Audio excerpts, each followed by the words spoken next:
Welcome. We're back. It's a brand new week.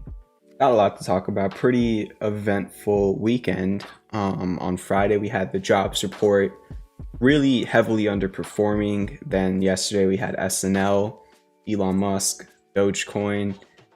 We also have had some interesting things going on with gasoline. We'll talk about it. And we're going to talk about Bitcoin first. After that, we're going to look for new stocks going into this week. We're going to recap some ongoing trades that we've been in and just kind of prepare ourselves for whatever comes this week, whether good or bad. Time will tell. We have yet to see. But just starting off, Bitcoin continuing to look good. In my opinion, Bitcoin has looked great ever since that big dip it had down to like 47K, which was the pattern completion zone of a bullish cipher. It reversed exactly at that point. And since then, it's been making higher lows. So Bitcoin's looking good. Since that low is currently up about 25%. So it's already moved up quite a bit. I mean, you can't really even tell because it's been very methodical and kind of a little bit slow, but it's been very consistent, which is good. This is what you want to see, even though it's definitely not as volatile as it used to be. If we look at the Bitcoin volatility chart, you can see that the volatility on Bitcoin has definitely decreased heavily since pretty much the beginning of March. And then if we also look at the Bitcoin dominance chart, this has also gotten crushed. Basically what the Bitcoin dominance chart is comparing Bitcoin to all the other altcoins. So the higher that the Bitcoin dominance chart is, the better Bitcoin is doing compared to altcoins. The lower that this chart is, the better altcoins are doing compared to Bitcoin. And you can clearly see since really this whole entire year, altcoins have just been going through the roof while Bitcoin has been doing well, but not as well as many other altcoins. As I'm sure you've seen, I've been going 3x, 4x, Dogecoin, whatever. But Bitcoin looking good. I mean, I don't think that the top is in. I think we are still going to see a new all-time high. I don't know when, but it looks like accumulation to me with consistent higher lows, kind of ranging. If we really zoom out to the daily, you are kind of ranging on Bitcoin. You have been ever since really the end of February, but if you really just look at the macro very slightly, you can see that you're getting these higher lows occurring, except for this, but that was a cipher right there. And then of course this inverse head and shoulders that we've been talking about. You were trying to break out of it, but you had kind of like an up thrust, which kind of means like a failed breakout. You got over it, but you fell back under it. Then you put in like this bullish pin bar candle on the 4 hour, and you've had a good, 8 hours after that. So it looks good. You're like $300 or $400 away from breaking out of this inverse head and shoulders for the second time. There's even some hidden bullish divergence on the 4 hour. So Bitcoin still continues to look good in my opinion, right? We also have that altcoin trade that I alerted. It's very close to the target. I don't know if it's going to actually hit the target, but I mean, this is the area where you might want to already be taking some profits and raising your stop loss because the trade is up 19% since the entry and about 3 or 4% away from the target of the trade. So good stuff there. A lot of altcoins doing well. Just to continue that on, we will talk about Fisker. We'll do chat requests and everything later on. Just going to spend like 20-25 minutes covering, a bunch of different things before we really get into all the charting on stocks. But Dogecoin, a lot of volatility with Elon Musk on SNL. I think yesterday's SNL was pretty good. Elon talked about Dogecoin. The big thing here on Dogecoin is like, and this tends to happen with a lot of big catalyst events, is people are going to be like, what now? Right? You got up to 75 cents pretty much, and you pulled back, and Elon Musk already talked in SNL. So a lot of people might be like, what now? Elon Musk already talked about it. You got so close to $1, and then you had a 44% pullback off the top, bouncing again a little bit, but who knows? I mean, if we're just going to look at this from a technical standpoint, everything is completely fine as long as you close above 50 cents on the day, which let's see if it did. Yeah, you have not closed a day under 50 cents since May 3rd. So hold above 50 cents, it'll continue to be fine. But obviously, there's no divergence. I don't know if I would call this like a harmonic for now. I mean, I think this is like your previous swing low. So you'd have a lot of work to do to turn this into I don't even really know at this point. I don't want to talk about a harmonic for now. If it gets there, it gets there. But on like the 4-hour daily time frame, I don't think it's that one for the time being. And that's Dogecoin. Let's talk about gasoline. So futures are kind of soaring for gasoline, up to almost $3. And there was some sort of cyber attack that took place. One of the largest, I think actually the largest like pipeline fuel company in the country, which is, I believe, Colonial what's the name? Colonial Pipeline. So if we just go back to that previous page, you can see Colonial Pipeline is the largest refined products pipeline in the US, transporting more than 100 million gallons of fuel daily to Houston, Texas, and to the New York Harbor. And basically there was a cyber attack, and they have not really, from what I understand, been able to deliver gasoline for the recent time being. They're working to restore service. Its 4 main lines remain offline, and this is kind of raising the prices of gas, which I don't think this is going to take too long to solve. They're already working on it, but typically when gas goes up, that's not the best thing for the economy in the short term, but historically, at least in the past couple of decades, gas has remained relatively okay. You know, you have your fluctuations, but things have been, for the most part, all right. Of course, there have been a few, instances where you had rises, had big dips, back and forth, but that's just what most natural kind of products will follow tail on. But yeah, it's pretty interesting. We'll see how this affects things. I don't think it's going to affect too many things, but it's something interesting. It might affect some industrial stocks this week. We'll see what happens. They're working closely with the company, state and local officials, trying to get things solved as soon as possible. The company connects refineries on the Gulf Coast to more than 50 million people in the southern and eastern US.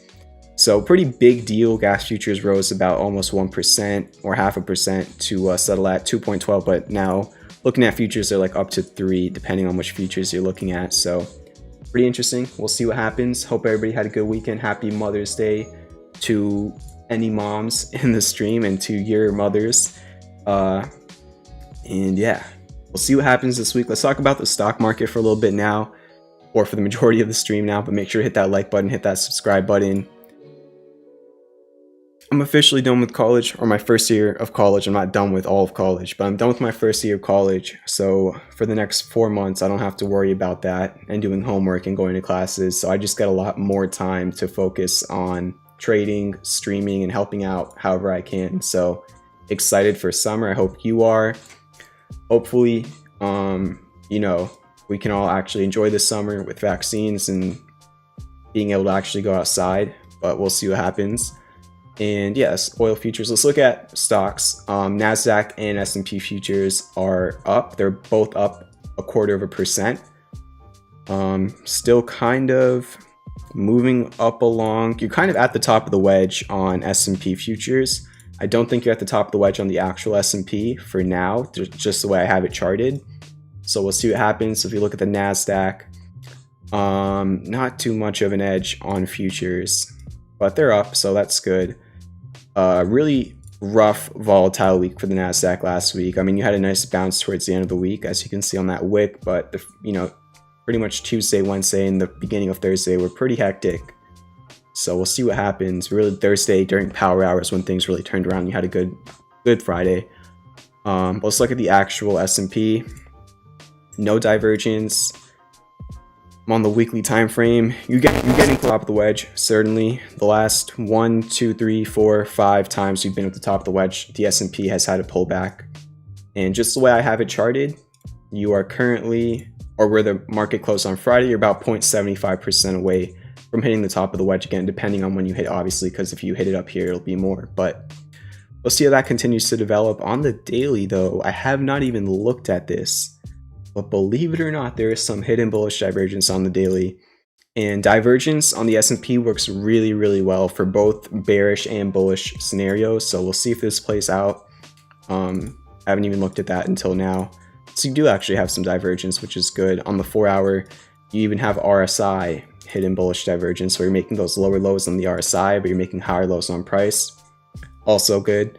So the technicals on the market look fine. you're still in a very nice uptrend. The only thing is you're near that supply line, which there is definitely, and historically there has been supply at the supply line 5 times in a row. So we'll see. I think you're probably going to hit the supply line again at some point in the near term, but anything can change very quickly. My favorite index right now, and I know a lot of people are going to be glad to hear this, but of course anything can happen, is the Russell, which is pretty much the small cap index. And I've really been a fan of how this is looking ever since it was down over here, which I think was last Wednesday when it was testing the bottom. If you were in the Discord, I was saying multiple times, I really thought that we would get a bounce at the bottom of this channel. If you're a premium member, I shared calls last Wednesday, and by Friday, those calls were up like 100%. Or I think I shared the calls on Thursday, and like literally the next day, those calls are up 100%. So that was great. You pretty much, on 2 different candles, you had like these little wicks, but you closed above the demand line of the Russell, and you bounced, and now you're showing hidden bullish divergence. So still bullish on the Russell. S&P looks fine, like I said, except that you're at the top of the wedge, almost, not there yet. In the NASDAQ, I'm not going to say it's necessarily bullish or bearish, but it's fine above 13.6K. You kind of chopped around under, over last week. You want to continue to be above 13.6K. That is a very important level. Let me go to the daily. Somehow, pretty much every single day you closed above it. This day you closed like right at it pretty much, but you were able to close in decent areas. Hidden bullish divergence is eventually possible. It probably will start developing, because you're probably going to make a higher low than this low before you get a nice little bounce like you already have been on the NASDAQ. So hold above 13.6K on the NASDAQ and you're good. And let's look at some other things before we get into individual stocks. Keep making sure to hit that like button. All right, let's get some more likes, get some vibes in the chat. How's everybody doing? Hit that subscribe button if you're new to the stream and you're enjoying the analysis. We're going to talk about a lot of stocks tonight. Let me breathe for a second. But before we do, let's talk about other things that can affect the market. The VIX, the volatility index, nice pullback, down 10% on Friday, which I love to see that. As long as this is under 19, the market feels much more comfortable. Whenever this gets above 19 or 20 is when you really see a lot of unfortunate volatility, especially in growth stocks lately. So hold under 19 and you're good. Then the US 10-year, unfortunately, it looks bullish. For bond traders, congratulations. For stock traders, we'll see how this, turns out. But you broke out of this descending broadening wedge, and you've spent like almost 2 weeks flipping the previous resistance into a support. And then on, I think Friday, you put in a bullish hammer candle to stay above that previous supply line, and you're showing hidden bullish divergence in an uptrend. I mean, the US 10-year continues to look bullish. It's been on a rip ever since like August, and really it started inclining in January, February. And that's when we saw a lot of growth stocks start crashing. So like we've talked about on stream, we have in fact had a silent stock market crash for a lot of small caps. The EV sector crashed. I don't think that can even be debated. And I can bring up multiple instances. The pot stocks crashed. I don't think that can be debated either. I consider a crash really anything above 30 to 35%. And most of the EV stocks and pot stocks that I've seen have dropped more than 30 to 35% off of their highs from January. So we have had that silent market crash, and those EV and pot stocks were kind of like the rewards from last year. They went insane last year. So a lot of people continued to trade them into their bear markets, including myself. It takes time to realize what's happening, because we're so long on those EV and pot stocks last year. You were just buying the dips and they just go back up. It was just money after money after money. And then finally in like February, March, it was like you were buying the dip, and then you're buying the dip again, and then you're buying the dip again, and then they're just not going back up. And they really haven't. I mean, you've had a few bounces here and there. Hopefully they start getting reversals, like real reversals, but who knows for now. And we'll see how that continues to develop. Anything else? The dollar is dumping, which is also good for equities. And you're not even showing hidden bullish divergence anymore, so good. Really, the only thing the VIX is going down, that's good. The dollar is going down, that's good. The only thing that's a little bit concerning is the 10-year yields, which do look bullish in my opinion. But that can change in 1 or 2 days. So That's really it. What's up, High Mob Jewelers? I don't know if that's Kostas, but how you doing? And that's really my thoughts on the overall market. We'll see what happens. Futures are still up a decent amount, and we'll kind of see what goes along with that. We can probably talk about some individual stocks right now. Put out a new trade on Friday, which is Skills. Pretty crowded stock a couple months ago. A lot of people were really hyped up on Skills, and just like I talked about, a lot of these big growth stocks have crashed. So this thing has fallen. At one point, it was down like 73% off of its highs. So it had a major retrace. I think Kathy Wood has been loading up on Skills as well, even going into earnings. Not too much of a price action difference after earnings. You pulled back 9-10% afterwards, but then you bounced up a little bit on Friday. And why do I like this right now? Why do I like Skills? You have a bullish Bartley, pretty textbook at the 2618 is where you got that first reversal. The daily, there's not much of an edge there. I don't know if there's any divergence here, but you got that reversal low, and now you're trying to get that confirmation low. But really the story is on the 4 hour, where you're showing hidden bullish divergence on the MACD that's developing very, very nicely. You're making a higher low than your reversal low. And if we go to the 1 hour, but you're breaking out of like this little downtrend that you've been in since April 27th. So this is the 1 hour chart. It's a very short-term chart, and this is a long-term trade, so it doesn't matter too much in terms of the trade, but just for more security on why the entry is where it is, you're breaking out of, I wouldn't call it a falling wedge, probably just like a down sloping channel with classic bullish divergence. So we'll see if this prints. I mean, it depends on the overall growth sector rebounding, not just this individual stock, but I think the technicals look good.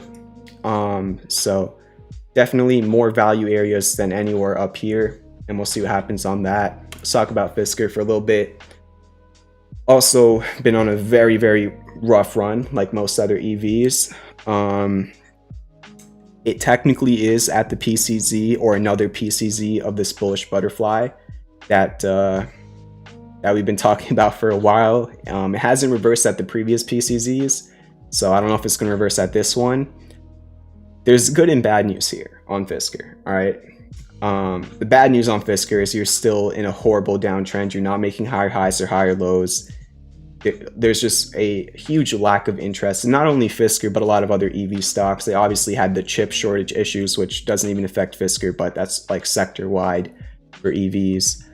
And in terms of Fisker, it's going to be one of the later EVs to come out to the market, pretty much, I believe, in the beginning of 2023 is when you're actually going to be getting those Fisker Oceans delivered to you, because they're really going to be in like major production in Q4 2022, if I'm not mistaken.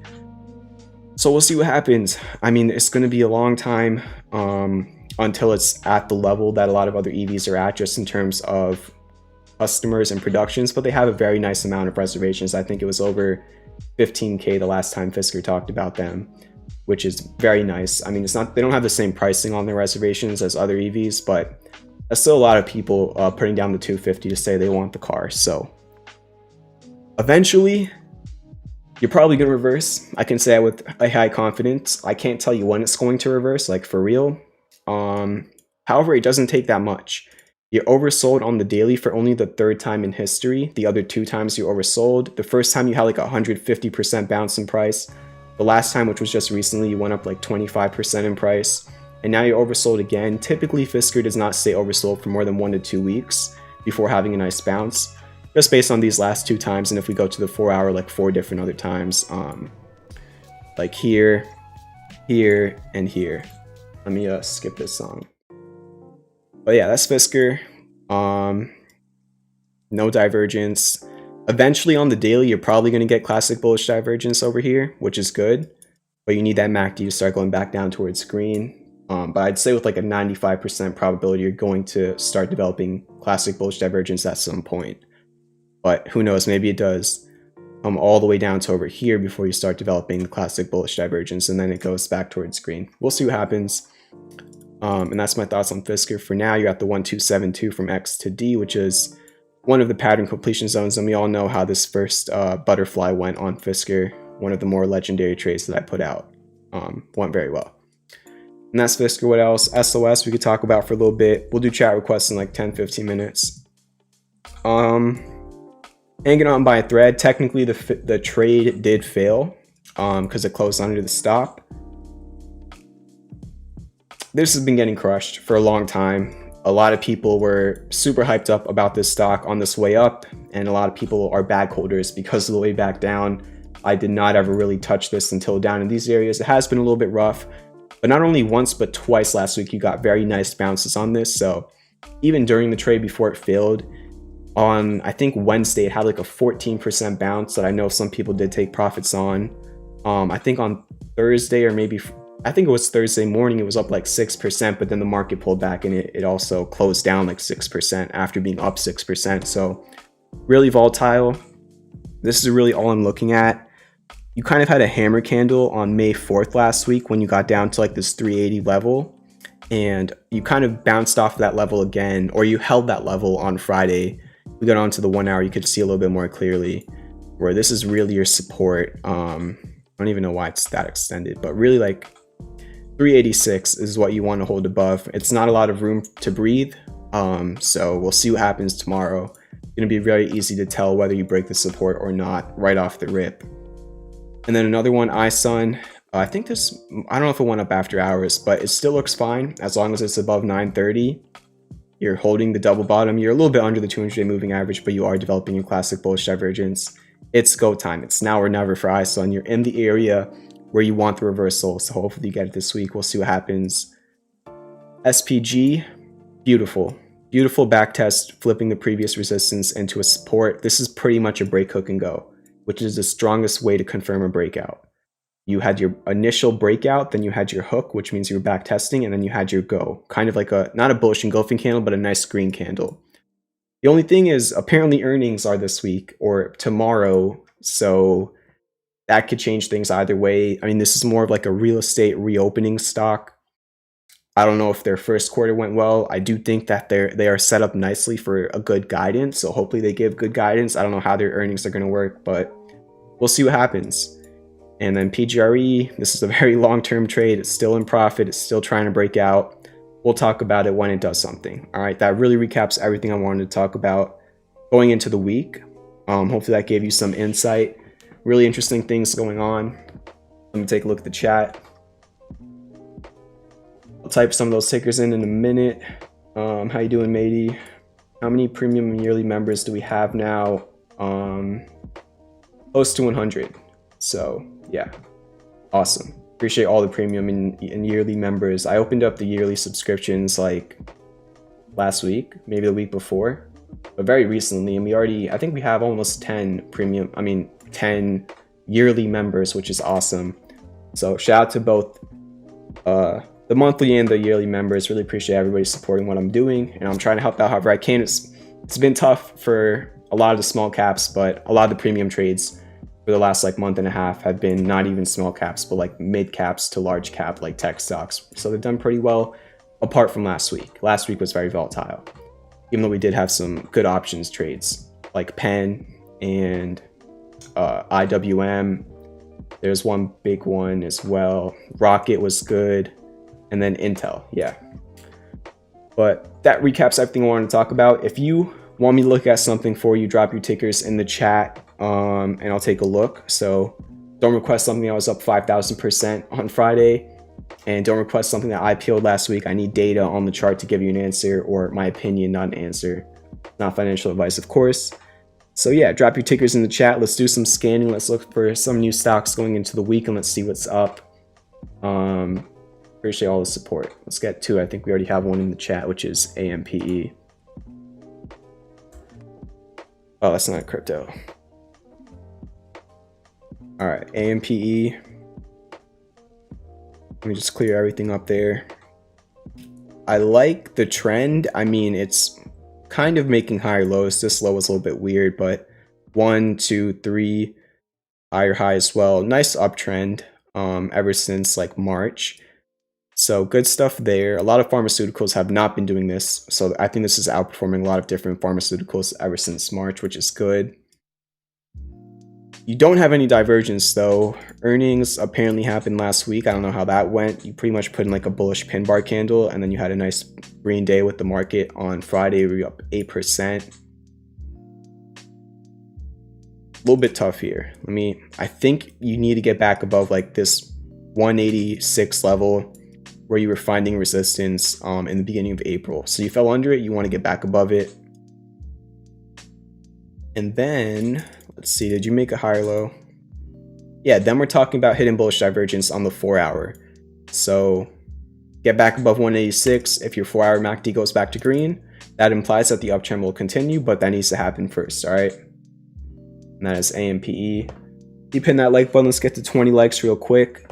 Hit that subscribe button. If you want to send me a tip or get some merchandise, that's a pinned chat. And also YouTube gave me super chats now, so you'll find that right around where you type in a message. It'll have like a little $sign. But like I've said, the pinned chat is a better way to tip because YouTube takes like a 30% cut of the super chats. So, it's your decision.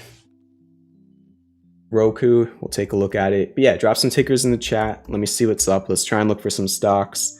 Roku was up 12% on Friday, which for Roku is insane. It was on earnings, but had a crazy gap up. People reacted very, very well to the earnings. It's back above 293, which is very, very important. That was your high from November 30th of last year, and it was your support from March 26th of this year. As long as you're above 293 on Roku, it looks good. That also means you're above your 200-day moving average. So this thing was getting screwed going into earnings, just dumping pretty much from 400 down to under 300. And then they beat on earnings, or I don't know if they officially beat, but people reacted well to whatever happened in earnings. And you had a nice gap up. So hold above 293 and Roku still looks good. Clover, that was the failed trade. Let's reassess it now. You're still, well, not even still, but now on the 4-hour, you're starting to show some hidden bullish divergence on both the MACD and the RSI. As long as you hold above $8, this will probably confirm at some point, but you need to hold above 8. And that implies a continuation of this uptrend, even though it's been in a short-term downtrend. The overall uptrend is what I'm talking about. Well, it's kind of weird. It's like long-term, it's still in a downtrend. Mid-term, it is an uptrend. And then short-term, it's in a downtrend. So it just depends on how you're looking at it. There's definitely a few different ways. But we're looking at the 4-hour, which is in an uptrend for now, because you're making higher lows. You need to get back above like this little range. As you see, it was your resistance back in March. You fell under that. You need to break back above it. You tried doing it last week, but there just was not enough bullish pressure, and you failed. So what you want to do is get back above 9 and have your MACD on the 4-hour go back to green, and then we're talking.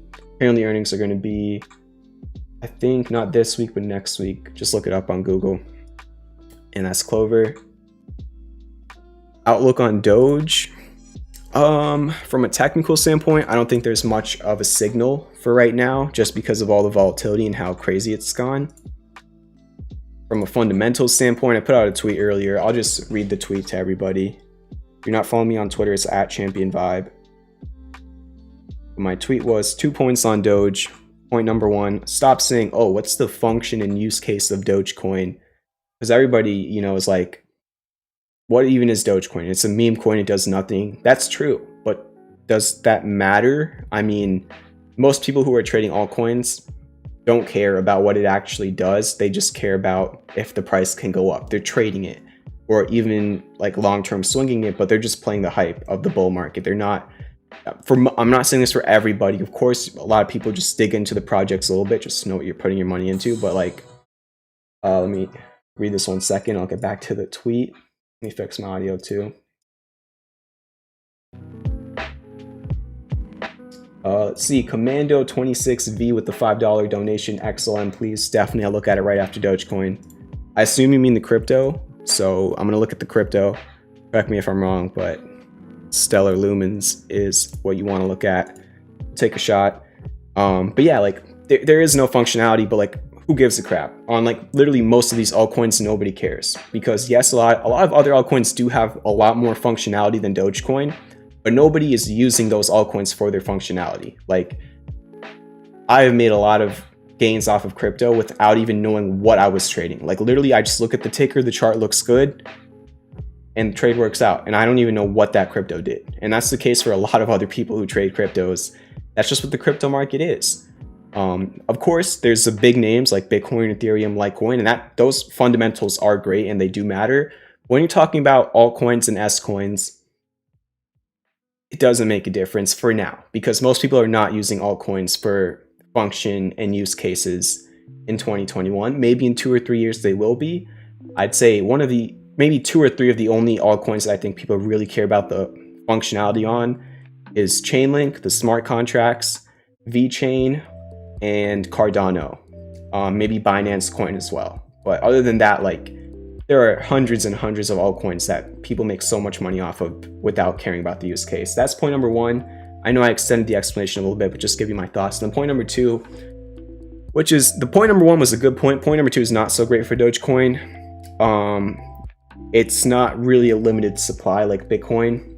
I believe the more money that goes in, the more Dogecoins get created, which based on the classic theory of supply and demand, or not theory, but classic rule of supply and demand, it's typically not a good thing. If you want the value of something to go up, you need to have a system where the supply is going down so that the demand raises up the price.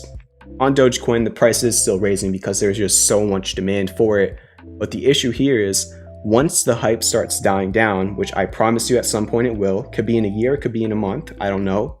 Once the hype starts dying down, it will not be great for many people. It'll fall very quickly. I've seen many things like this have very big corrections very quickly. You're still in a great uptrend, but you could fall all the way, technically you could fall all the way down to like 15, not 15, you could fall down to 1.5 cents and still be in a long-term uptrend on Dogecoin because 1.5 cents was your previous like major swing low on the 4 hour. Of course, there were a few little ones, but just manage your risk, and then technical is not too much of an answer there. For now, technicals were great down here. I mean, at 2 cents is when I put out that alert. Obviously, that trade hit the target a long time ago, but the alert was at 2 cents, and it's been in a very nice run since then.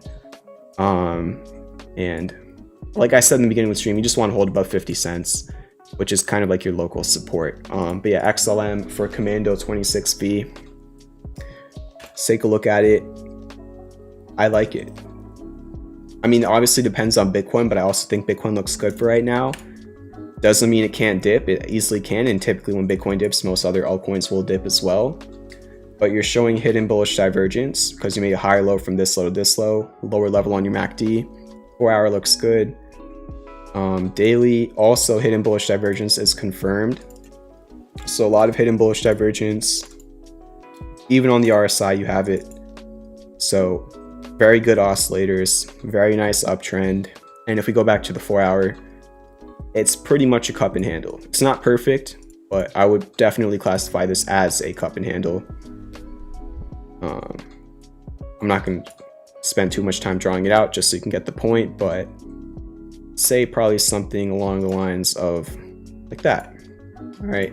So in a nice cup and handle, the neckline is about 69 cents.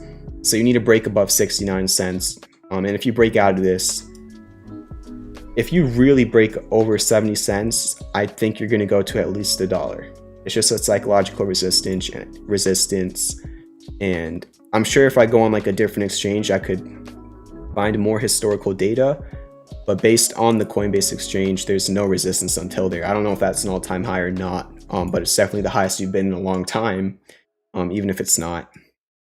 So 70 cents is that big point you want to break over. If you ever do, I think it can go to $1, but that's just my opinion. Just because like there's nothing until then. And then also the measured move of this pattern would put you over $1, I believe. I'm just guessing, but let's see. Oh, wow, never mind. The measured move of this pattern would actually put you right at $1. So that was a, I guess, okay guess. But literally, if this pattern plays out like a textbook cup and handle would, your target would be $1. It would be 99 cents. So not only is, and that's what you like to see on a lot of your trades. You like to be taking profits at not only a technical or a textbook technical target area, but also a psychological resistance, Fibonacci level, horizontal resistance. The more variables you have, the clearer it is. So that's my thoughts on XLM. In terms of what you need to hold, I'd probably just say your recent low at 57.5 cents from May 9th, from literally today. So you just want to hold above 59 cents. It's already up a nice amount. I mean, today alone, it's up like 14%. So you want to get over 70 cents before falling under 57 cents. That's what you're looking at on XLM. Thank you for the 5. Let me look at the chat again, see what I missed. This is XLM. You can see it in like the top left, right over here. XLM USD, crypto. It's yeah, crypto.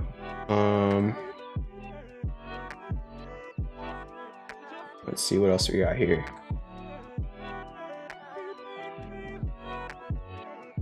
FLGC. I don't know what you want me to make a note on, but I'll take a look at it. And we got SpaceX is going to accept Doge. That would be awesome. I mean, a lot of people, or not people, a lot of companies are starting to accept Doge. I think it's awesome just because of like the meme. In terms of like actually using that as a payment processor, I'm not too sure, because Dogecoin is very, very volatile. So if you pay somebody one day, that Dogecoin can go up like crazy amount by the next 2 or 3 days. It's like, you know, most transactional currencies are relatively stable. So it just depends. If people want it, people want it. Can't blame them. Fubo, OXT is one of my favorite cryptos fundamentally. And it's honestly, and I was just saying like the fundamentals don't matter on a lot of these. Like, this is one of the only cryptos that I like for fundamentals. All the other cryptos, I just trade the charts. So just to reiterate what I was saying before, and the exception to this one, looks like we got a lot of more crypto requests tonight. So let me type in OXT. And I think that should be good. All right. So FLGC, nothing for me to chart. Don't know anything about the company. You said it's a mini IPO offering with 20 million offering. Low supply, high demand. Yeah, I mean, a lot of these things, we've talked about this so many times on the stream. I just don't trade these. If you trade them and if you make money on them, I'm happy for you and I want you to continue making money. It's just not my lane. I don't trade things without charts, right? That's just how I make my money. And if you make money and I make money, we're both good. So not too much to comment on there. Fubo, let me just, I don't want to clear up the chart, but let me just make it a little bit cleaner. You are kind of breaking under the 2618 level. Well, actually, you're kind of still at it, because if we just move this over, you're still pretty much at the 2618. So maybe you're trying to double bottom at the PCZ of this somewhat bullish crab. But you certainly are under $18. And when you come under $18 on this, the issue is that you don't have any support until pretty much 1570. So that was your resistance in November of last year. When you broke it, you had a crazy run. But that's your next support. So either it's like you double bottom here and you reverse, or you're gonna probably test 1567. Just another growth stock that got crushed. So let's see what happens. MACD is not, there's not much of a signal on it. Not too sure. Chainlink. I forgot I had T. Chainlink gives me pain. It just gives me pain. All right. Had Chainlink under like $3. Pretty decent position. Took profits at like $5 or $6 last year. I had no clue in hindsight that it was going to go to $50. This was before Bitcoin was even over 20K. And it was way before many of the altcoins went 3x, 4x, 5x. So it was a much different season for crypto. And I was pretty happy with like a 2x profit at the time. I guess profit's always profit, but in hindsight, you know, it could have been like a 20x. That's just off the top of my head. I don't remember exactly, but it's in a crazy uptrend. It's another fan favorite for a lot of fundamental crypto investors, which again, we talked about it earlier. It just depends, but it's been in a very big bull run. The Link Marines is what they call their, like how there's like the Doge army. The Chainlink has like the Link Marines if you go on Twitter and stuff. And it's going crazy. I mean, you have hidden bullish divergence on the 4-hour, on the daily. You also have hidden bullish divergence confirmed.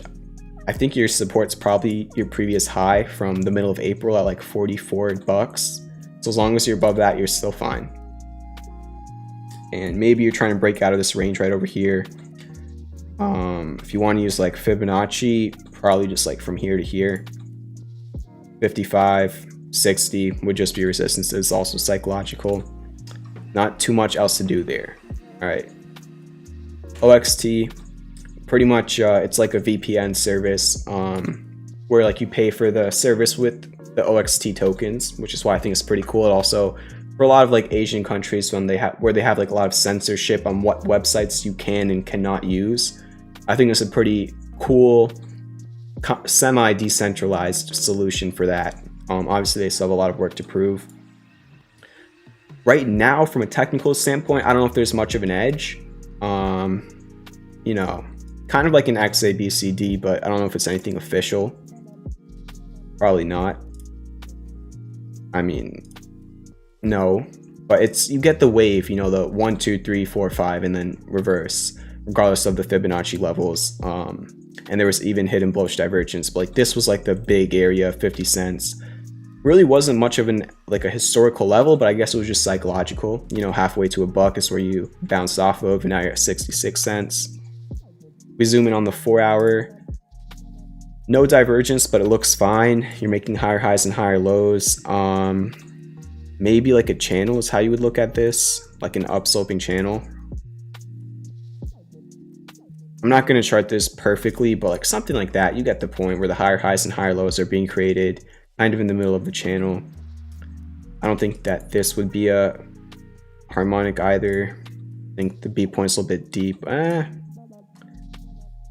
This is actually, it could have been close to a bullish cipher, but it never got down to the PCZ, so never mind. But yeah, that's what you're just currently doing on OXT. All right. Square, but yeah, keep hitting that like button. There's definitely 2 people in the stream right now. I know it's a Sunday and most people are not thinking about the market until tomorrow. That's usually how the Sunday night streams are. But again, like I've said earlier on the Sunday night streams, the people who are putting in the work before the market opens are the ones who get the gains faster. It's just like the classic saying, early bird gets the worm. That's what we're doing here tonight on the stream. All right. So appreciate all the support. Keep hitting that like button if you haven't already. Square has some classic bullish divergence on the 4-hour developing. Nice. On the daily, eventually it can turn into hidden bullish divergence. So potential hidden bullish divergence, as long as you make a higher low and your MACD goes back to green. Let me delete this. You're still in this ascending broadening wedge. Never got back down to the demand line, which is fine. You don't need to. It's actually better if you don't. That would be a partial decline, which gives you a higher chance of a breakout if you get back up to the top, but that's besides the point for now because it's too early to talk about it. All right, I know I was kind of going a little bit crazy right there, but quick education. I don't know if there's much of a signal.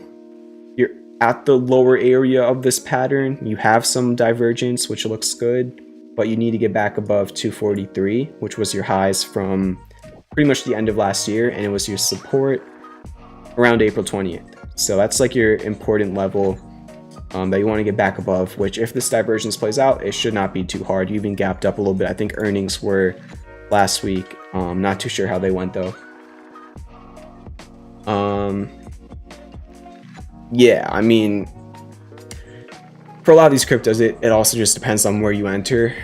Because it's like, there's a lot of people in one boat or the other boat. So one boat is like, there's a lot of people as myself who were in cryptos last year in the summer when they were at much lower levels. Like Chainlink was at like $5, it's now at 50. OXT was like at 20 cents, it's now at 60. Bitcoin was like under 20k, it's gone up to 62k. I could say the same exact thing for every altcoin. So that's like the first boat. The first boat is like people who were in earlier, but they just never expected how much cryptos would go up, because back then they were going up 30-40% and then they pull back. Now it's like in the past 2-3 months, these cryptos are going up 300-400%. So that's like the first boat. Then the other boat is like the people who are just now getting into altcoins, where some of them got in that perfect timing right before the 2x and 3x scenarios happened, and then others, you're getting in at such higher areas compared to everybody who traded in the last like couple of years, where it's like, I don't really want to say anything wrong, but like getting in at this point in crypto, I'm not going to say it's late, but all I'm going to say is you had a much better opportunity for a very long time. I mean, back in 2017 when Bitcoin had to run to 20K initially, from 2018 to 2020, pretty much to the end of 2020, you had like 3 years almost to accumulate a big position with the composite operator, you know, something that Mitch Ray talks about a lot, the silent imaginary figure controlling the markets, who was accumulating all these altcoins and Bitcoin and Ethereum and Litecoin at much lower levels. So I'm not saying that's you specifically. I'm just saying, like, for my thoughts on really what crypto is right now, because on one hand, I think compared to where it is last year, it's just so unbelievable that based on like traditional markets, it kind of feels like a bubble. But at the same time, crypto is so innovative that it also kind of feels like the future. So it's like, it's really hard to wrap my head around where crypto currently is, because it's just, there's so many scenarios. Like on one hand, you can easily say that crypto is overbought in the short term, just because that a lot of things have gone up over 1,000%. And in most markets, historically, when that happens, you have very big pullbacks. That happened in 2016 and 2017. All these cryptos went up thousands of percents, and then they spent 2 or 3 years correcting, dropping 80 to 90% of their value. But like this time, it's like, it just feels different with so much institutional buying, so much mainstream adoption, and like even like little other things that came out of it, like Dogecoin, and how that became like a culture, and like NFTs and how that's become like a new business. So it's just very different. So really hard to wrap my head around for now. I know you didn't say any of that. I was just kind of ranting a little bit. Let's see what else we got here. Nano Dimension.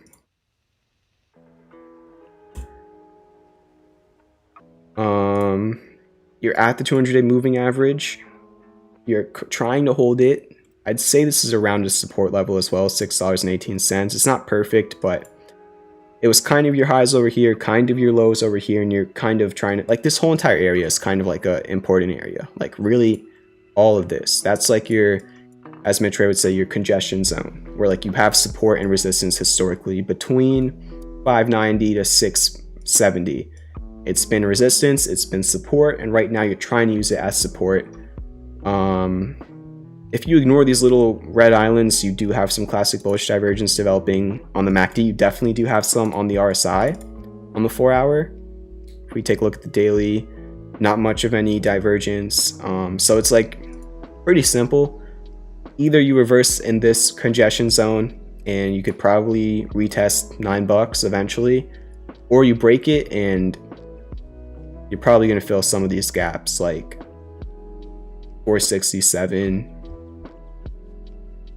And there's like way lower ones, which you're probably not going to fill. But yeah, I mean, in terms of like a pattern, I think it's too close of a double top to be an actual harmonic. You could probably try and find one and call it like a scuffed harmonic with the X, A, B, C, D. I mean, we could try it out, but like, let's see.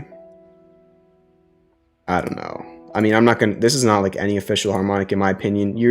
I think it's very simple. You have a wave pattern X, A, B, C, D, regardless of like the actual Fibonacci retraces, and you're trying to consolidate within this area. That it makes sense why you're holding this area as support, because it's a horizontal resistance. I mean, it's a horizontal support and resistance historically. It's also your 786, around your 786 Fibonacci retrace, and your 200-day moving average. So this is like your zone that you need to stay above on Nano Dimension. All right. EBON.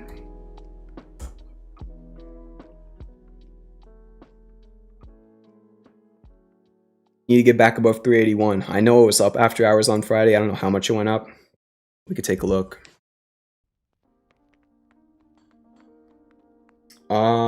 It's not showing it to me, but I believe it was up after hours on Friday when I looked at it. You need to get back above 381 on the daily candle close, because that used to be your all-time low support from December and July of last year, and you're under it. And if you're under the support, you don't have any more support. So got to get back above it, all right? Until then, not too sure. If you get back above it though, we could be talking. You have 4-hour classic bullish divergence developing. Not the clearest divergence, but it's kind of there on the MACD and on the RSI. So that's saying that the conditions are oversold. Hopefully it bounces, but you need to get back above 381.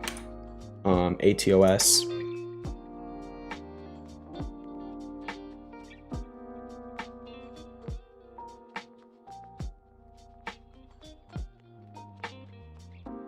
Not too sure. I mean,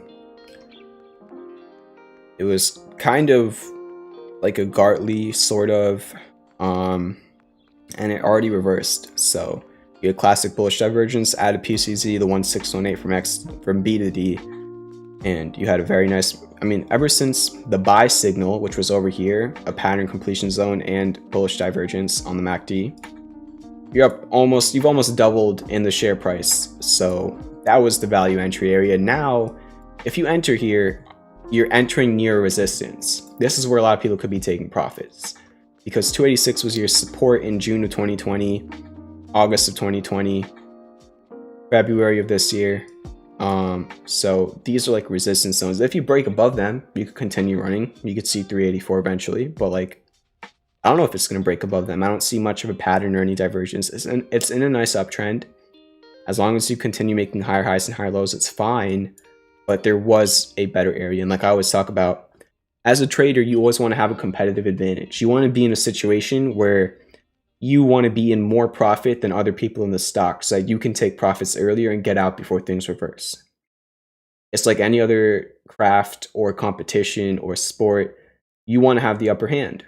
If you're entering at this point, everybody who bought in the last 2 or 3 weeks has an upper hand on you. And sure, you might be able to ride it for another however many percent, but eventually if things turn around very, very quickly, they're playing with profit money. You might be playing with your initial investment money. So it's a very different situation. And I'm not trying to make this very specific on this stock. I'm just using that more as like a general educational term. You want to be in before the hype. That's the easiest way to put it when you're a trader. If you're an investor, it's a different story. You can just dollar cost average and hold it for years.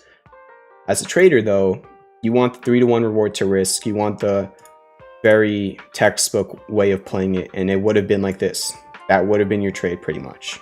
You would have had an insane reward to risk if you would have just thrown your stop under your lows over here, or even under these supports right there. And then if you could have even targeted the B point, you'd have a 3 reward to risk. If you wanted to target at the C point, it would be insane. So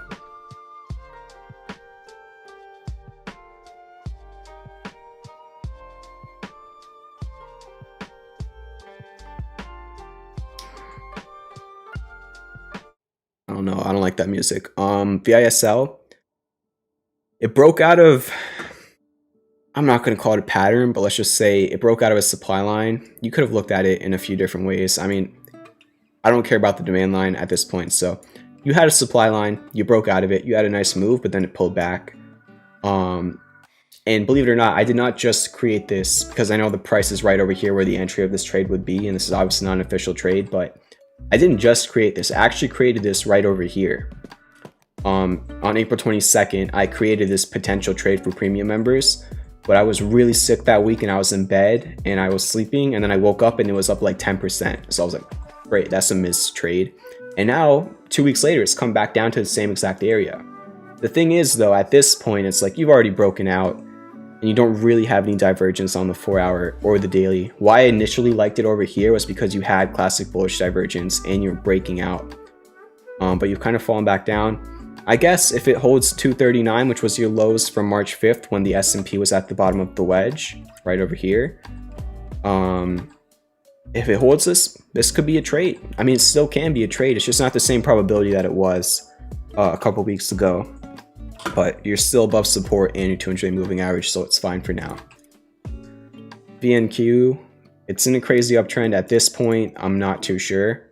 You're about to test a resistance, or you already did. $99. Obviously a psychological resistance, trying to get to $100. But it was in fact your highs in February of 2020, right before the COVID crash. and you just pretty much got back up there again, and then you pulled back. So that makes a lot of sense. I don't know. I don't see much of a pattern or any divergence. You're in a great uptrend. As long as you continue your uptrend, it's fine. This looks like an ETF, so probably makes sense. It looks a lot like a lot of I mean, it really doesn't look like a lot like the S&P or the NASDAQ, because the S&P and the NASDAQ, they had the COVID crash. They ran all the way back up to retest the levels that they were at before the COVID crash, and then they just did this. The S&P, the NASDAQ, the Russell, the Dow Jones, they did everything that this ETF did, but then they also did this. They also just kept going. So this is kind of where like the S&P was at, like, let's see when the S&P was retesting its pre-COVID crash levels. I think it was doing this in August. So whatever ETF this is,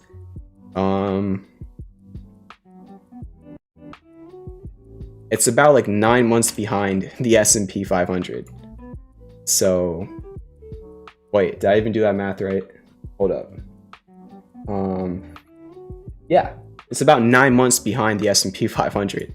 So it's definitely a lagging ETF. I think, oh, this is the real estate ETF. So for real estate, I guess this is good. Might be a little bit of a slower market, which makes sense. Trying to sell houses. I don't know exactly what this tracks, but it's interesting. I just don't know if this would be like how I would personally trade. Maybe if you're like an investor, this would be more attractive, or like, you know, a much longer term outlook.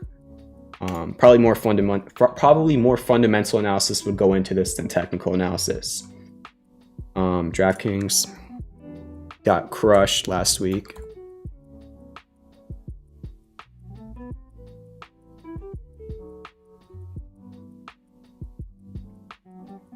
Not much to talk about right now. It could easily bounce because it's oversold on the RSI, and it's actually the most oversold it's ever been in its history. The last 2 times it was oversold, it bounced. The first time was in the COVID crash. The second time was October last year, and it bounced up. Pretty much doubled. So let's see the first time it was oversold. So the last 2 times you were oversold, you went up 300% and then 100%. So historically, at some point, you're probably going to have a very nice bounce, but the question is, like, what if it does this first and then goes, right? So I'm just not too sure. I mean, if we just want to zoom out and look for supports, 44.27 is your major level. That was your pretty much your tweezer bottom before a massive run in the beginning of this year, and it was also your previous highs from summer of last year. So that's like your major level, and you're under the 200-day moving average. So it's either like you literally bounce up this week and reclaim the 200-day moving average and use that as support, or probably 44.27 is going to get tested, because there's not much until then. And I'm not too sure about like a harmonic here. You could probably chart this many different ways, but I don't even know.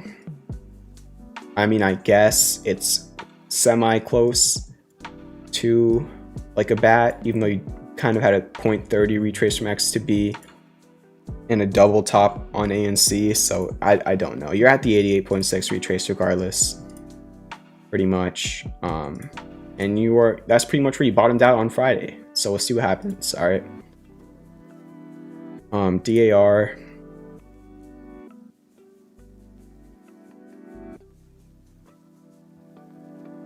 Kind of just like independent. I mean, it's just consolidating after a massive run up.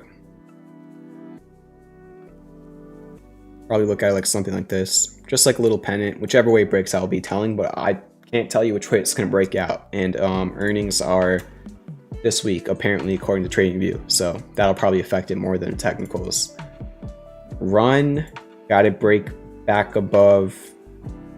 At least you got to break back above 46. That was like your little support from the end of April, but like for real, you need to break back above 50. That was your major support ever since like September of last year. And once you get under 50, your next major support, not even major support, but actually like minor support, is like 36, just from like these little lows in July of last year. So gotta get back above 50, otherwise I'm not too sure. Don't have any divergence. Still in a downtrend. Maybe it's like a crab or something. I don't know. I mean, kind of. You could probably find some sort of way to make this an X, A, B, C, D. This would be more like a crab, but do not. Not too sure here. I mean, I get the movement of the price, but I'm more interested in the support resistance, and you're under resistance for now. So get back above it, and then we're talking. Future is still up about 0.25%. Bitcoin up 1% on the new day. And yeah, let's see what's up with the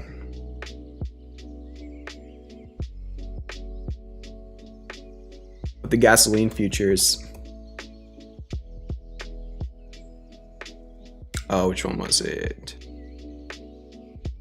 Which one was I looking at earlier? Gasoline. No. I can't remember it. I was just putting gas, maybe. There we go. It was this one. Alright. Haven't moved too much. I mean, they don't really move that quickly. Still hovering around 3. Appreciate the support. But yeah, been like an hour into the stream. Keep hitting that like button. Thank you for the 20. I know it's a Sunday night, so a little bit slower. But I don't know. I kind of feel like scanning for a little bit. Looking for some new stocks. But I also kind of want to go to bed. So I'm a little bit conflicted. Should I not? I don't know. I mean, I guess I could for a little bit.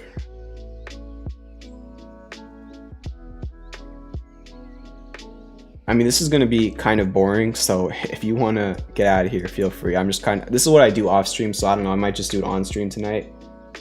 Because I haven't scanned this weekend. I usually spend like an hour every single weekend looking for new tickers.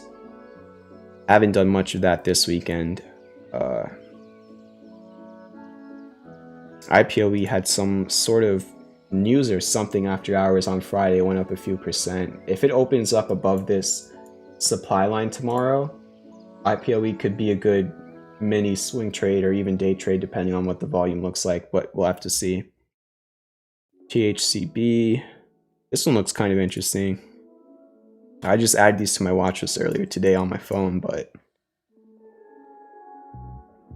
not too sure. These were just like heavily talked about stocks that I found on TradeAddicts.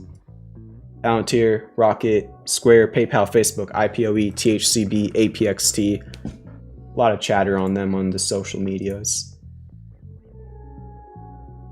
This is the way I found them.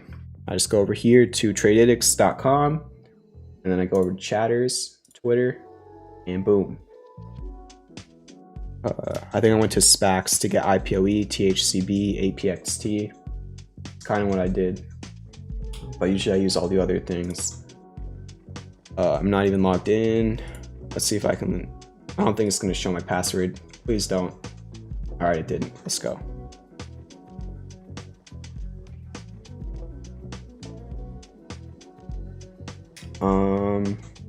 The harmonics you posted on TA. Sure, let me pull up my Discord.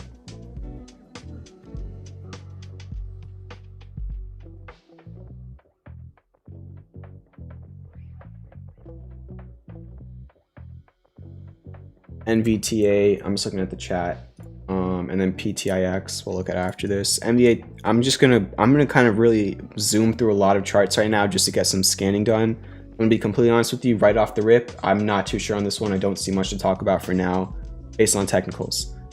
But you might be seeing something I'm not. So just gonna try and get through as many. This was up 13%. I don't trade things that are this weird looking on the charts. So not for me. Again, you might be seeing something I'm not, but it's not kind of how I trade. I mean, I can't even really see a chart here unless I zoom in for like 3 hours.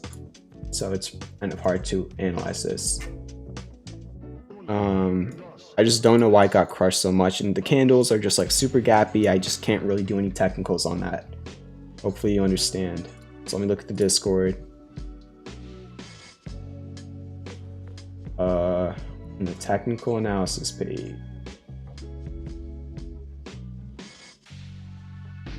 I'm here. Oh, I don't see it though. Where did you send it? Which channel?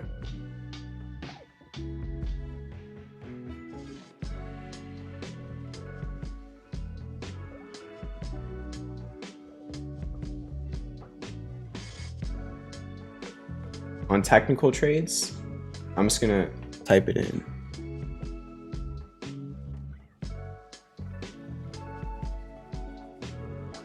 So you said LOGC.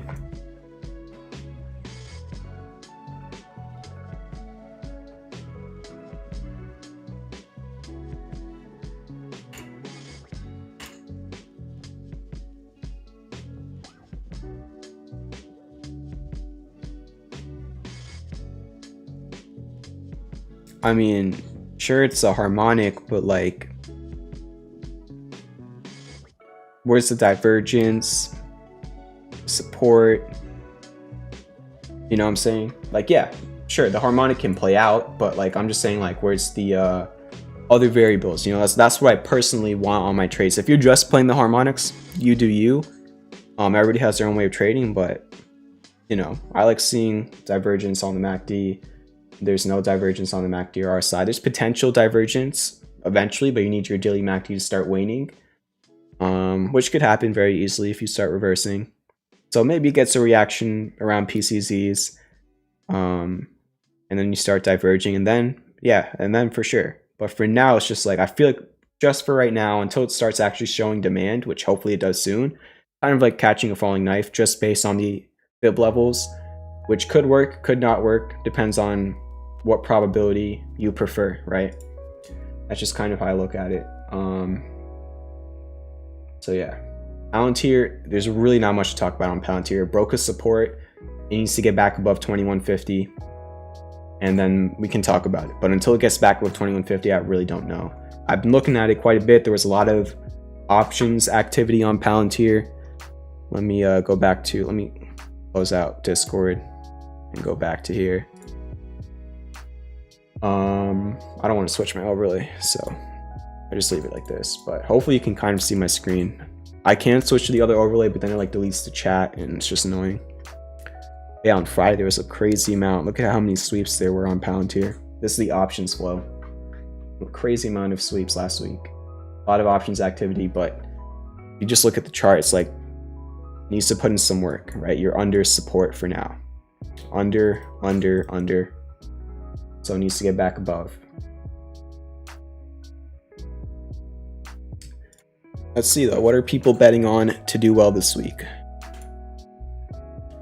Calls, bot, sweeps, out of the money, short expiration. Roblox, not enough data. Roku, we already talked about. EXPE, UFS. Let's see what's up with those. On futures, great. Oh, it already put it there. EXPE, don't care about it. Don't know what it looks like. Also, this one gapped up, so. Oh no, I'm just probably gonna start scanning for like 20-30 minutes, get a watch list made, then probably head out for the night. So let's do it like this, probably. All right, I just want to make sure everybody can kind of see it. So let's go over to the other screen. Why does that cut it out? That's so strange.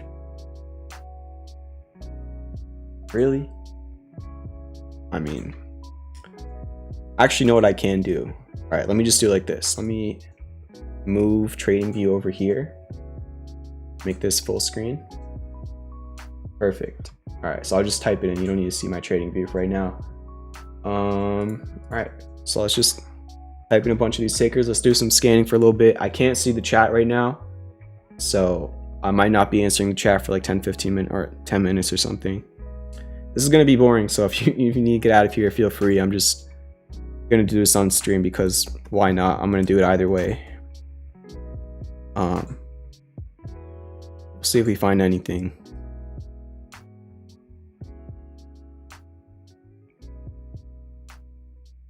I'm just typing all these tickers in, or a bunch of these tickers into TradingView, not all of them.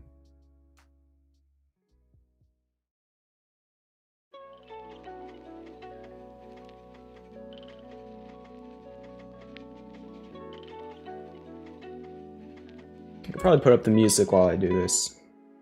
Or something a little bit better. Let's see.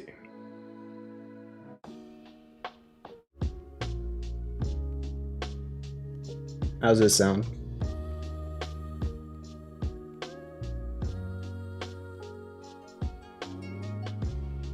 I don't like that song. I don't even know what I'm listening to right now, but whatever.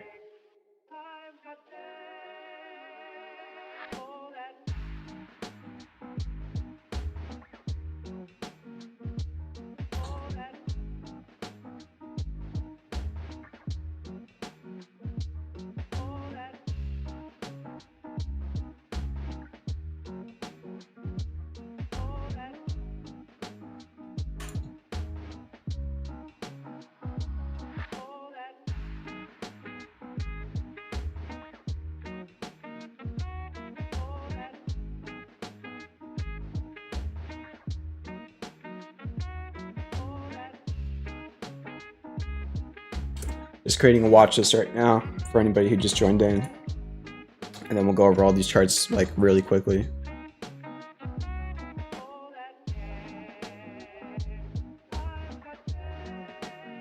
What language is this? Does anybody know?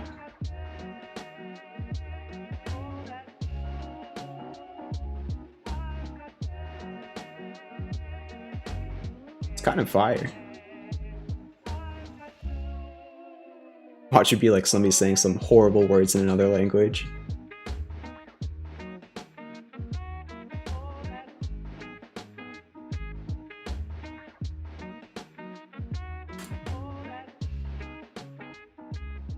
A lot of call buying on Twitter, VALE. Let's do a scanny. This is probably gonna take like 5 more minutes just to get like a decent sized watch list. All right. So let's do a bunch of divergence. Let's take these over.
Hopefully this helps some of you sleep. I know this is boring, but gotta do it.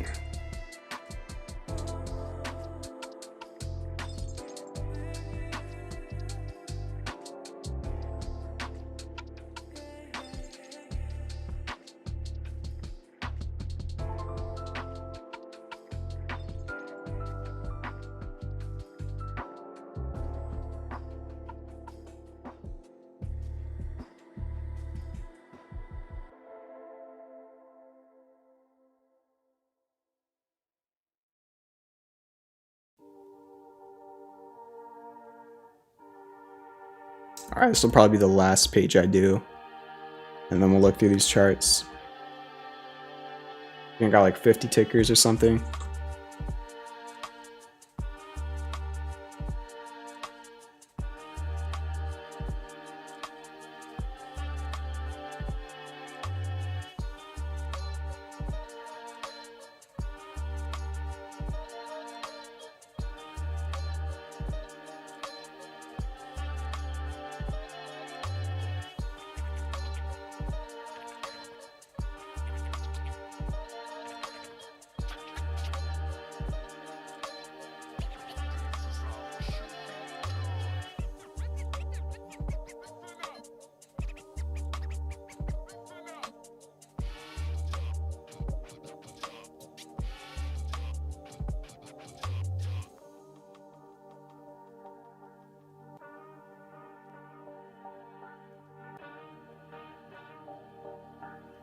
All right, we're done.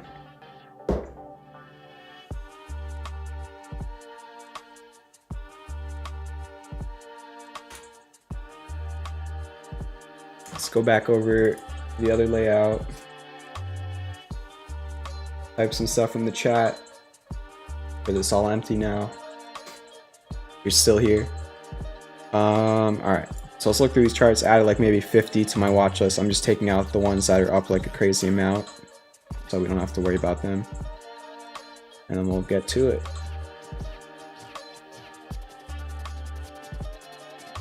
Just some quick scanning before we get into the new week. Maybe we'll find something, maybe we won't. Honestly, I put like 100 tickers on my watch list and I only get like 1 or 2 that look good. So probably not going to get that many, but we'll see. A lot of these are up like 20%, so I'm just removing them. Alright, so we already did all of those. Let's start off with Disney.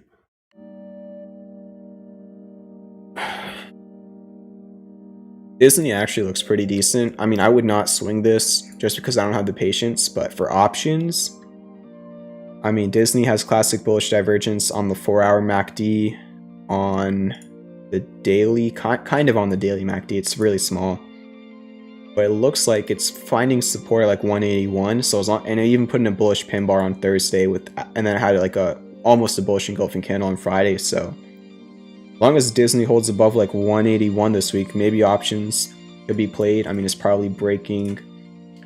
Yeah, it's breaking out of like the supply line. So Disney for options, I'll leave it on my watch list. Premium members, we'll see if it confirms. Let me take out all the other stuff. We already looked at DraftKings. Amazon, no edge. GM, I think is GM the one? No, it's not GM, never mind. GM's been going crazy though. And it has hidden bullish divergence. So pretty similar to Disney. Like this one, as long as it's above 55 bucks, you could probably play some options on it. With this, like it's literally trying to break out of this double bottom. Probably could retest 62 bucks. Doesn't move super fast, but pretty interesting. Even have on the 4-hour, you have some. Let me take this off the 4-hour.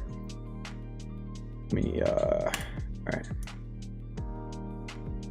You have some Class C, classic bullish divergence, where you kind of made the same low on price, but you did have that divergence on your MACD and on your RSI.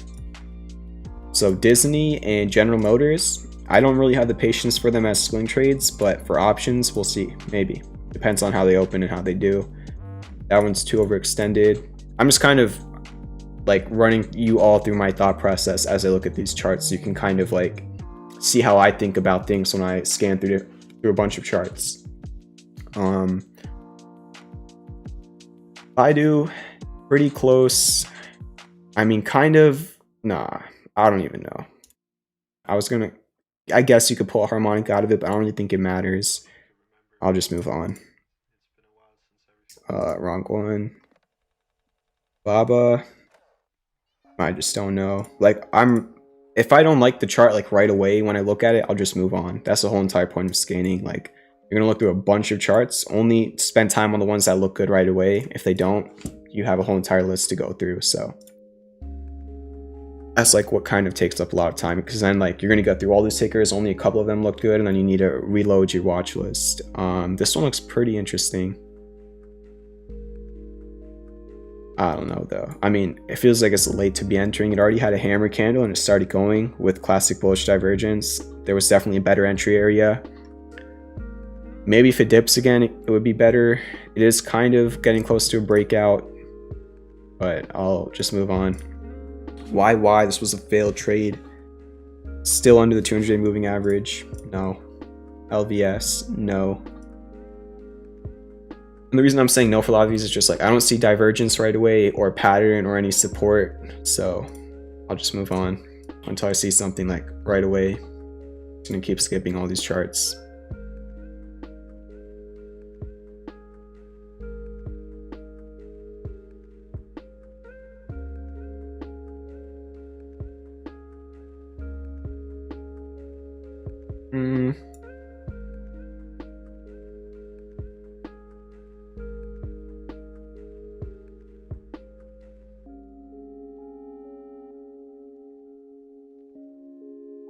so close. I wish that this double bottomed at the 786.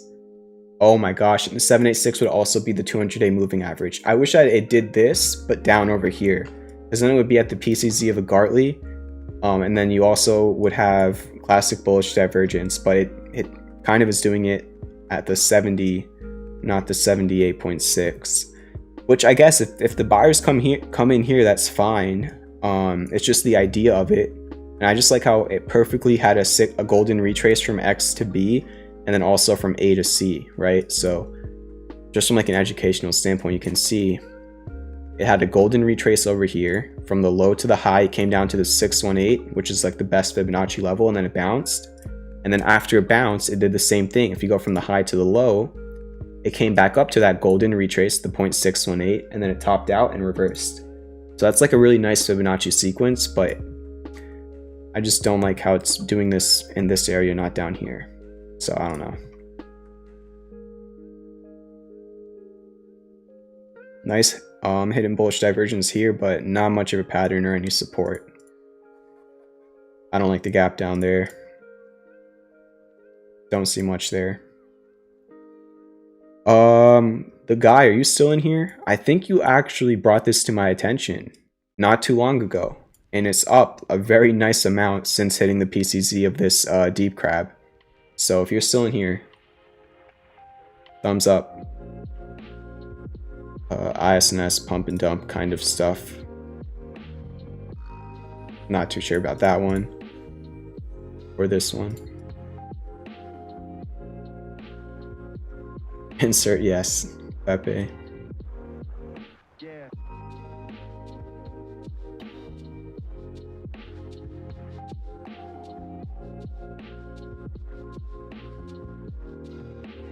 See, this is the part that it's just a pain because you just don't see anything good.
The PCZ is on May 6th. Let me see.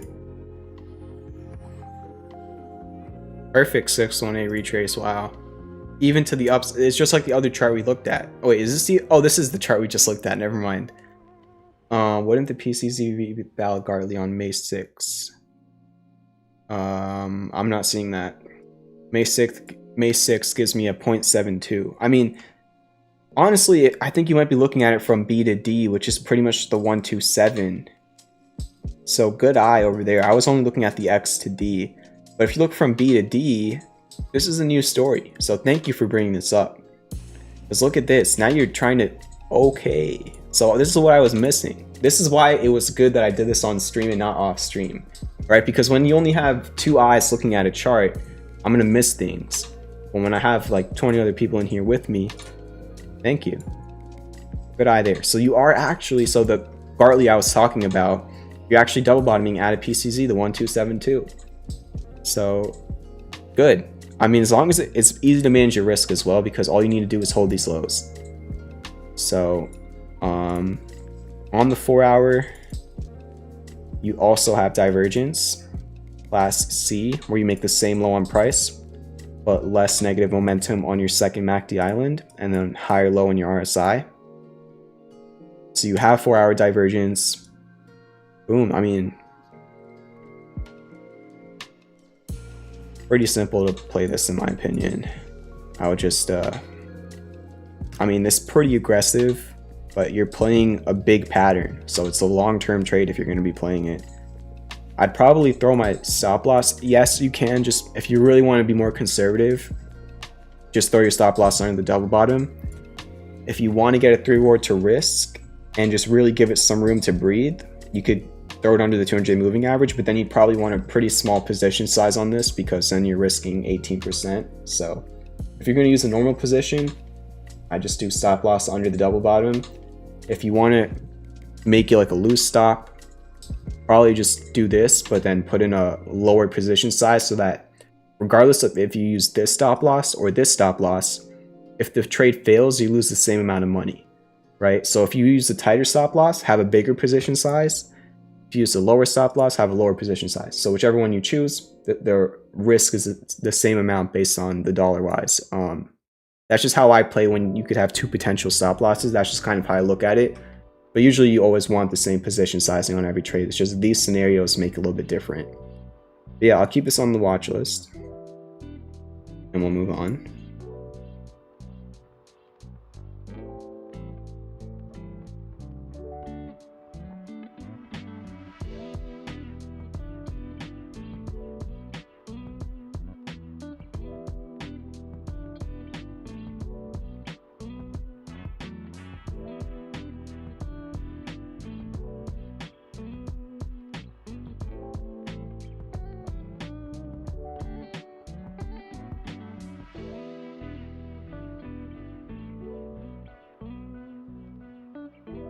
I just don't like how this is under the previous support from over here, the previous resistance from over here.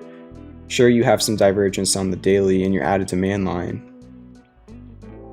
And you had a bullish pin bar. I'll leave it on the watch list. We'll see what happens. Which one is this? MTLS. Yeah, I'm not really making any trades right now. I'm just keeping things on my watch list and then I'll see what they do tomorrow morning.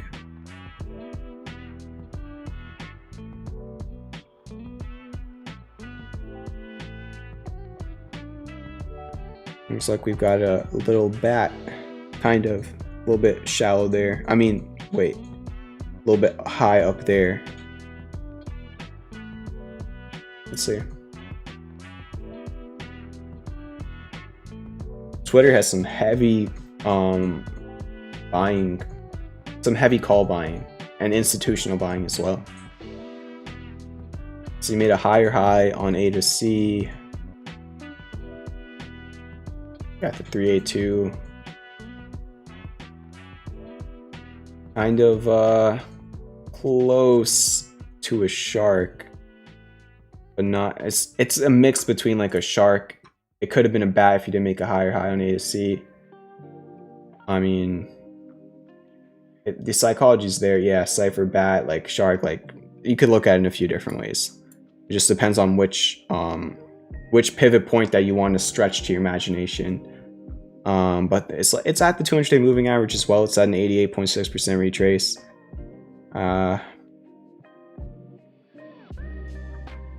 We'll see. I'll just leave it on the watch list. I don't know. I'm just scanning right now. I'm not really doing ticker requests. We already did those earlier. I'll just add that to whatever I'm scanning. I guess it's not a big deal. And then yeah, we were talking about Twitter earlier. Heavy call buying, big dump on earnings, but this is the issue. I mean, it's not a big issue. You're still above the 200-day moving average. But if we go out to the weekly, you could see 56 is an important level. 56 was like your, and this is the weekly, keep in mind, so it'll look even better if you go down to like the daily, right? So if I'm on the daily, you could see it much clearer. But just for the point of doing it quickly, if you go to the weekly, 56 was resistance back in December of last year. And if we go way back in time, it was where you topped out in 2014. So I want Twitter to get back above 56 before I feel more confident on it, because it broke that. But you're still over the 200-day moving average, so it's kind of like what you want to do on Twitter is get back above 56 before falling under the 200-day moving average. I haven't even looked at it like a harmonic, but that could probably make some sense. Why? All right, so let's see.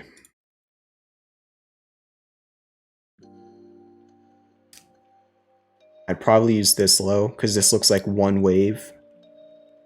So you have a 618, another 618 kind of. It's pretty much Gartley. With the divergence on the daily, you have class C. I think I've been mixing up my classes tonight. I've been saying class C when it was class B, but this is class C because you made the same low on your MACD with a lower low on price. I always mix up class B and class C, but it's just a name. It's the same thing at the end of the day. Just lower probability than class A divergence, which is like when like the price and the oscillators directly inverse each other, which is like the strongest form. Nice hammer at the PCZ on the daily. We'll see what happens. We'll leave it on the watch list. I think Twitter, Disney, and we looked at GM earlier. So Twitter, all right, so the first one is Disney, add a support. Next one is GM, hidden bullish divergence and an uptrend.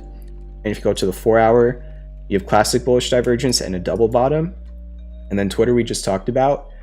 Disney, GM, and Twitter are three things I'm looking at going into this week for options trades. I just don't have the patience on them for swings. I mean, Twitter moves fine.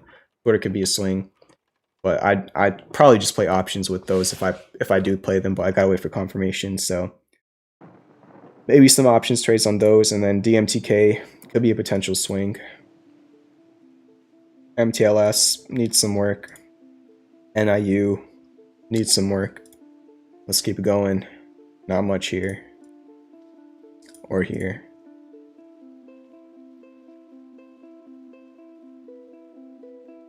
Just hate how bearish this trend is.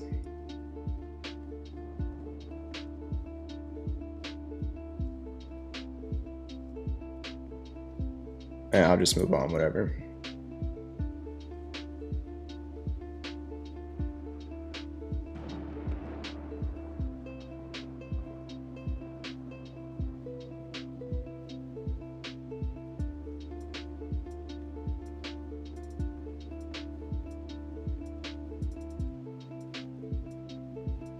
Look at that. Wow, it's a terrible downtrend. I don't know about this one. I'll just move on. Another terrible downtrend. This is a nice uptrend.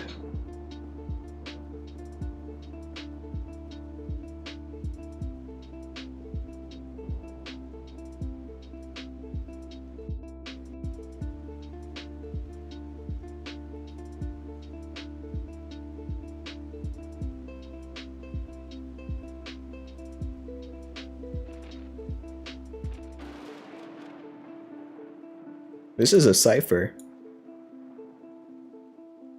Workday has a bullish cipher. Bounced at the PCZ as well. Pretty interesting. No divergence really though. I mean, on the daily you have some hidden bullish divergence on the RSI. So Workday is pretty interesting. Not actually on the 4 hour, let's see. No divergence, wait. Yeah, no divergence. So you have daily RSI bullish divergence, hidden bullish. Bullish cipher with hidden bullish divergence on the daily, above the trend line in the 200-day moving average, reversed at the PCZ. We'll keep it on the watch list. Pretty interesting. Zillow, it's at a make or break area, so I'll let it do its thing. FEYE, oh, I remember this. This was a trade, but it just didn't do anything for a long time. Still kind of doing nothing.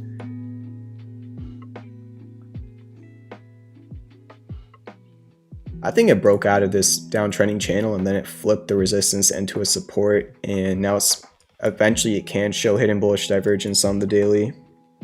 Take a look at the 4 hour. Not much of an edge there. I mean, it's fine, but this thing is just not moving, and earnings didn't even move it either. It actually fell 6% after earnings.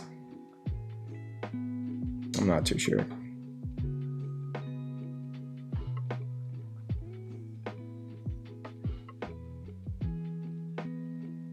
Sorry, I haven't looked at the chat in like 5 minutes.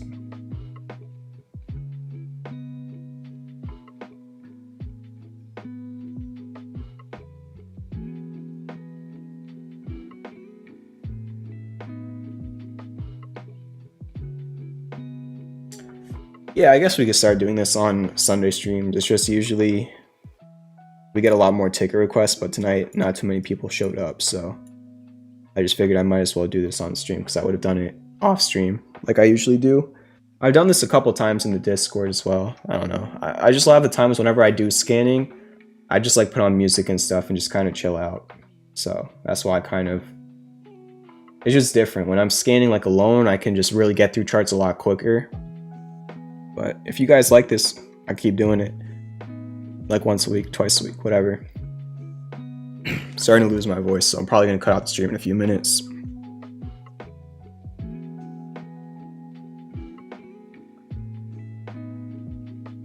Oh, I see the bat.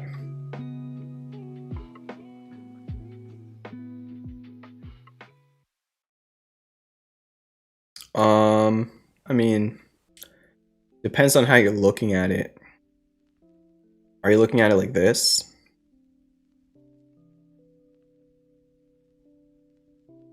It's not really at the 886. Well, never got there. The 886 would be the 200-day moving average. Or you're looking at it like this, but then you do not make an 886 retrace. And I don't know if that would be considered an alternate bat because of the B point, so.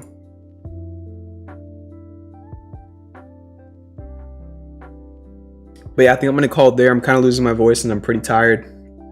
Gotta wake up at like 8 o'clock tomorrow. So hopefully you enjoyed the stream. If you did, hit that like button, hit that subscribe button. Check out all the links in the description. Join the Discord. If you want to join Premium Alerts, join that. Hope everybody has a good week in the market. Thank you for coming out to the stream. I'll be live again tomorrow night at 9 p.m. EST. So I'm excited for the next 4 months of no college and longer streams. Like if you've noticed, usually for the past like month, I've only been streaming like an hour tonight. I've only been streaming like an hour every night for the past like month or so. But now that college is over, I could probably stream like 2 hours a night, 1 hour and a half, you know, whatever it is. But have a great night. Peace out, everybody.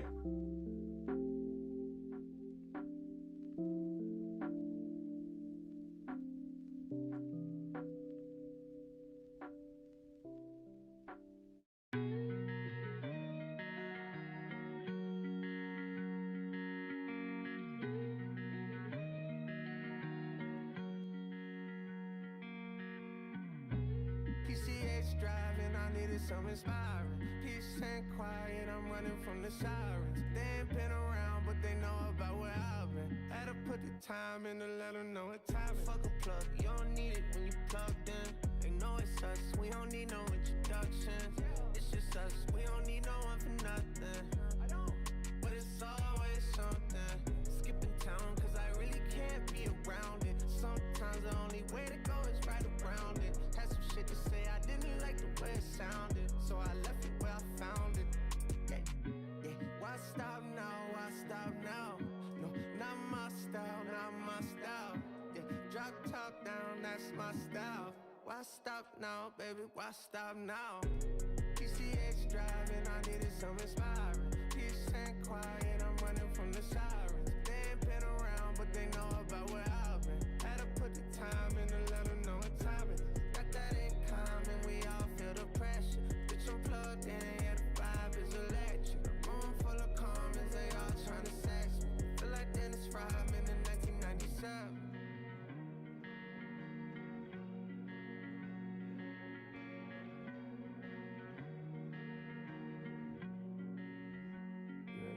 You ready?